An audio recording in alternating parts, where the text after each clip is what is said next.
Guide d'installation de la barrière démontable, la Beethoven.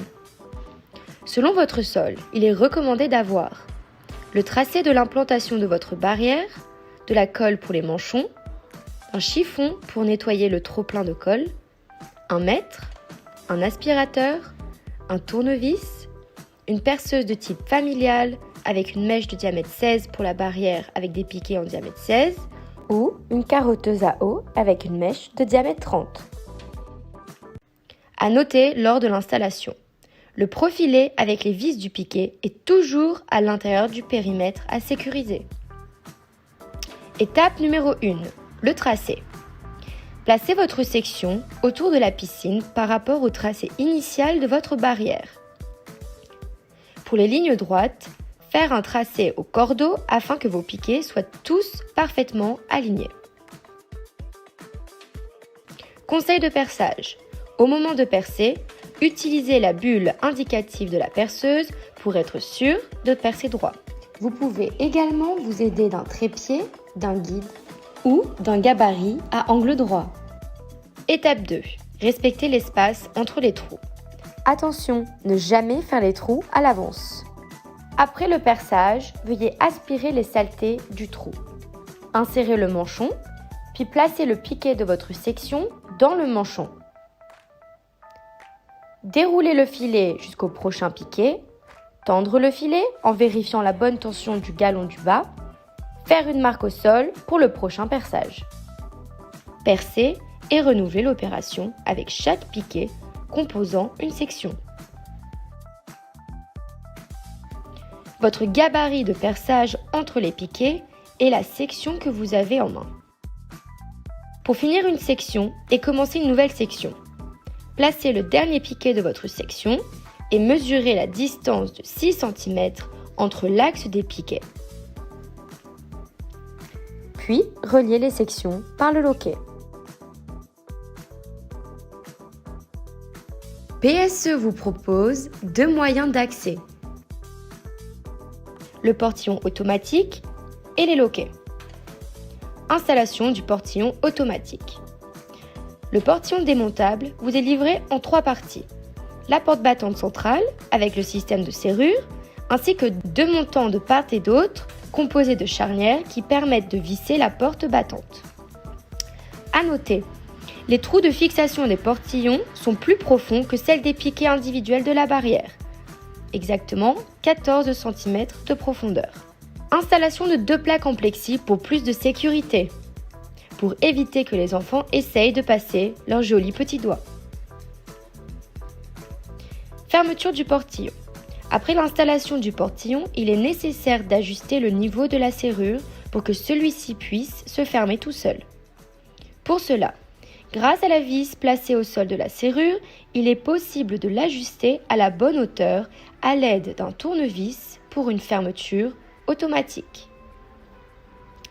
Gérer la vitesse de la fermeture automatique. Grâce aux vis supérieures et inférieures des charnières, il est possible de déterminer la force de fermeture.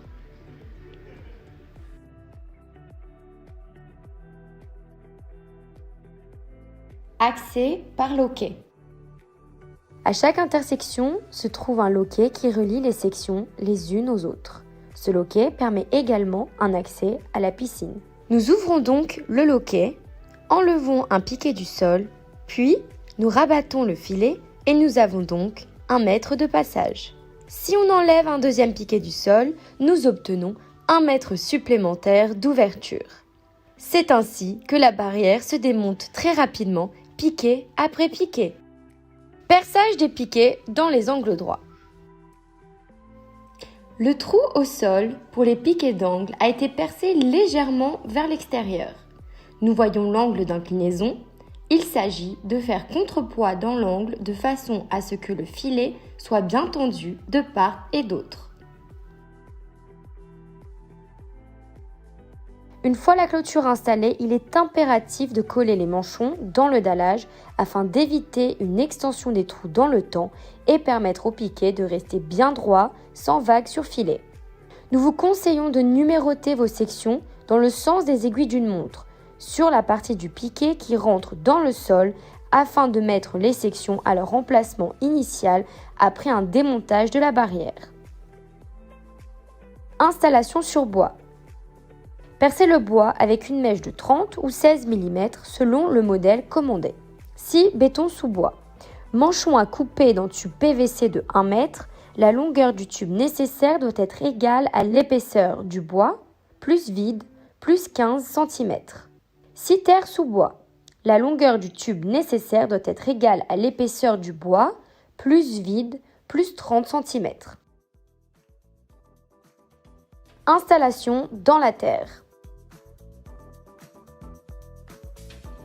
Réalisez une longrine béton ferraillée 200 sur 200.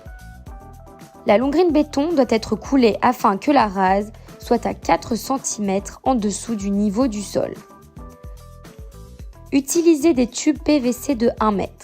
Les couper à 16 cm de hauteur, 12 cm seront pris dans la longrine et 4 cm devront dépasser de la longrine afin que la terre soit remise sur la longrine et autour du manchon.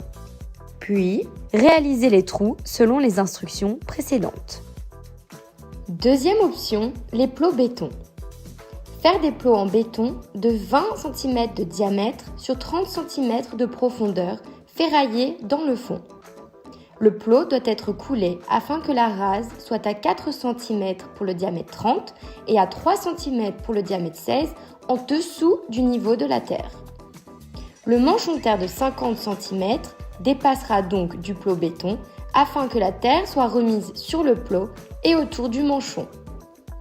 En résumé, ce manchon de 50 cm aura 20 cm pris en profondeur dans la terre, entre 26 et 27 cm dans le plot béton et 3 ou 4 cm au-dessus de la rase.